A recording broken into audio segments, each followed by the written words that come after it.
ప్రభువైన యేసుక్రీస్తు నామంలో మీకందరికీ ఈ ఉదయకాలపు శుభములు.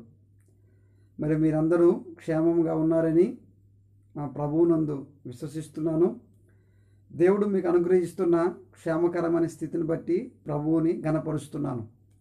దేవుడు మరొక నూతన దినాన్ని మనకిచ్చి ఈ ఉదయం ఆయన వాక్యమును వినే భాగ్యాన్ని మనకు అనుగ్రహించినందుకు దేవుని ఘనపరుస్తున్నాను.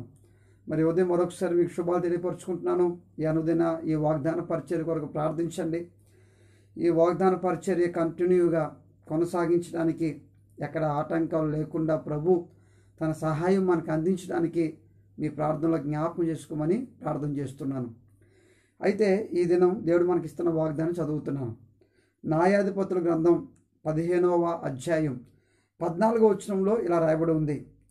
యెహోవా ఆత్మ అతని మీదకి బలముగా వచ్చినందున అతని చేతులకు కట్టబడిన తాళ్ళు అగ్ని చేత కాల్చబడిన జనప నారవలే ఆయను.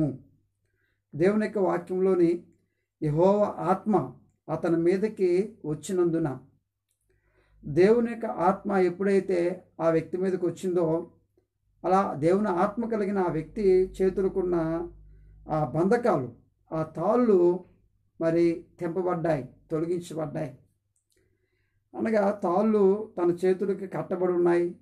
అవి తీసివేసుకోగలిగే శక్తి అతనికి లేదు. కానీ అది తీసివేసుకోగలిగే ఆ శక్తి మరి తాను పొందిన ఆత్మ మూలంగా తాను కలిగి ఉన్నాడు. ఈరోజు దేవుడిస్తున్న ఒక వాగ్దానం ఏంటంటే, నీ వలన నీవు సాధించుకోలేనివి, నీ వలన కానివి, నీకు అసాధ్యమైనవి, నీకు కఠినమైనవి, కష్టమైనవి ఏమైతే ఉన్నాయో వాటిని దేవుడు తన ఆత్మ ద్వారా నీ జీవితంలో, నీ కుటుంబంలో కార్యించాలని కోరుకుంటున్నాడు. అందుకే పరిశుద్ధాత్మ దేవుడు మనకిచ్చిన గిఫ్ట్, ఒక వరం. ప్రియ సహోదరి సహోదరుడా, దేవుడు తన ఆత్మ నీకిచ్చి ఆ ఆత్మ అనే ఆ వరం ద్వారా నీ జీవితాల్లో అనేక అద్భుతాలు చేయాలని కోరుకుంటున్నాడు. అందుకే పరిశుద్ధాత్మ దేవుడి గురించి యేసుక్రీస్తు మాట్లాడినప్పుడు 3 అనుభవాలు బైబిల్లో మనం స్పష్టంగా ఆలోచన చేయొచ్చు. అందులో ఒకటి దేవుని యొక్క వాక్యం యోహాను సువార్త 14వ అధ్యాయము 18వ వచనం రాయబడి ఉంది. మిమ్మును అనాథులుగా విడువను, నేను మిమ్మల్ని అనాథులుగా విడువను, నేను మీకు ఆదరణకర్తను పంపిస్తాను. అనగా దేవుని యొక్క వాక్యం చెబుతుంది, ఈ లోకంలో దేవుడు మనలను అనాథులుగా విడవకుండా దేవుడు తన ఆత్మను పంపించి ఆ ఆత్మ సహాయం మూలంగా మనల్ని కొనసాగింపజేస్తున్నాడు. ప్రియ సహోదరి, ఒకవేళ నువ్వు అనాథవు అనుకోవద్దు, నువ్వు అందరూ విడిచిపెట్టారు ఒంటరివి అనుకోవద్దు, ఒంటరిగా ఉన్న నేనేం చేయగలను, నా వలన ఏం జరుగుతుంది నువ్వు అనుకోవద్దు. ఎందుకంటే నీ ద్వారా కార్యం జరిగించే పరిశుద్ధాత్మ దేవుడు నీకు నాకు అనుగ్రహించబడ్డాడు. రెండవదిగా పరిశుద్ధ గ్రంథంలోని అపోస్తుల కార్యాలు 1వ అధ్యాయం 8వ వచనం రాయబడి ఉంది. పరిశుద్ధాత్మ మీ మీదకి వచ్చినప్పుడు మీరు శక్తి నొందెదరు.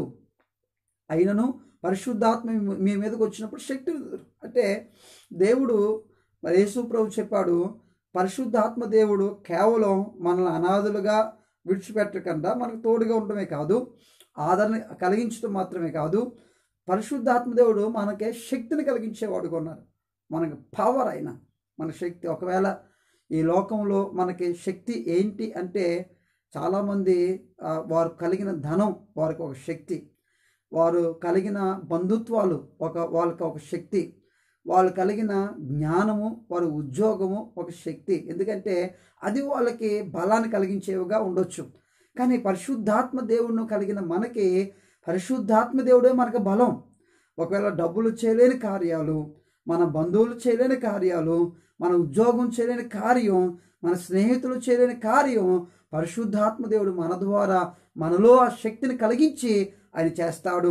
ప్రియ సహోదరి సహోదరుడా, ఒకవేళ నీ జీవితంలో కూడా, నీ కుటుంబంలో కూడా ధనము చేయలేని కార్యం ఉంది, ఒకవేళ నీ ఉద్యోగం చేయలేని కార్యం ఉంది, నువ్వు కలిగిన జ్ఞానము కూడా జరిగించలేని కార్యం ఏమైనా ఉంది, దాన్ని బట్టి నువ్వు నిరుత్సాహపడుతున్నావేమో, ఇబ్బంది పడుతున్నావేమో, అయితే పరిశుద్ధాత్మ దేవుడు తన శక్తినిచ్చి తన కార్యం జరిగించుకుంటాడు. మూడవదిగా దేవుని యొక్క వాక్యం చెబుతుంది, యోహాను సువార్త 16వ అధ్యాయం 13వ వచనం రాయబడి ఉంది, ఆయన సర్వసత్యంలోనే నడిపించును, ఆయన వచ్చినప్పుడు సర్వసత్యంలో నడిపించును. అనగా పరిశుద్ధాత్మ దేవుడు మూలంగా మనకు కలిగి ఇంకో బెనిఫిట్ ఏంటంటే సత్యంలోకి వచ్చాం, సత్యం నుంచి సర్వసత్యంలోకి వెళ్తున్నాం. దీని అర్థం ఏంటి? మనం పరిపూర్ణతలోకి వెళ్తున్నాం, సంపూర్ణతను పొందుకుంటున్నాం, పెర్ఫెక్షన్లోనికి వెళ్తున్నాం. మనలో ఉన్న ఆ లోపాలు సవరించబడుతూ, మనలో ఉన్న ఆ అవిధేయతలు తీసివేయబడుతూ, మనలో ఇంకా ఉన్న సందేహాలు తీర్చబడుతూ పర్ఫెక్షన్ సంపూర్ణతలోకి వెళ్తున్నాం. మనమందరం క్రీస్తు కలిగిన సంపూర్ణతలోనికి వెళ్ళాలని దేవునికి వాక్యం చెబుతుంది. ఒకవేళ నీవు నీ అవిధేయతను చూసుకొని, లోపాలు చూసుకొని, నీలో ఉన్న కొన్ని పాపపు కార్యాలను బట్టి నీ ఆత్మీయ జీవితం సత్యంలో లేకుండా పడిపోతుంది అని బాధపడుతున్నావేమో. కానీ పరిశుద్ధాత్మ దేవుడు నిన్ను సర్వసత్యంలోకి తీసుకెళ్ళడానికి ఇష్టపడుతున్నాడు, సర్వసత్యంలో నిన్ను నడిపించడానికి ఇష్టపడుతున్నాడు. కనుక అలాంటి ఆ దేవుని యొక్క ఆత్మ కలిగిన ఆ వ్యక్తి తన యొక్క చేతులకున్న తాళ్ళను తుత్తునీలుగా తెంపేసుకున్నాడు. దేవుడు అలాగే మన జీవితాల్లో కూడా పరిశుద్ధాత్మ దేవుడు వరంగా ఇచ్చాడు. నువ్వు విశ్వసించు, మీరు విశ్వసించడం మూలంగా ఆత్మను పొందితిరి అని గలతీయులకు రాసిన పత్రిక 3వ అధ్యాయం రాయబడి ఉంది. నువ్వు ప్రభువుని నమ్ము, నువ్వు పరిశుద్ధాత్మ యందు విశ్వాసం కలిగి ఉండు, పాప క్షమాపణ అనుభవం ద్వారా మనకు ఆ వరం అనుగ్రహించబడుతుంది. కనుక ఎవరైతే ఈ ఆత్మను కలిగిన వారుగా ఈ లోకంలో బతుకుతారో అలా బతుకుతున్న వారి జీవితాలలో అద్భుతమైన కార్యాలు చూస్తారు.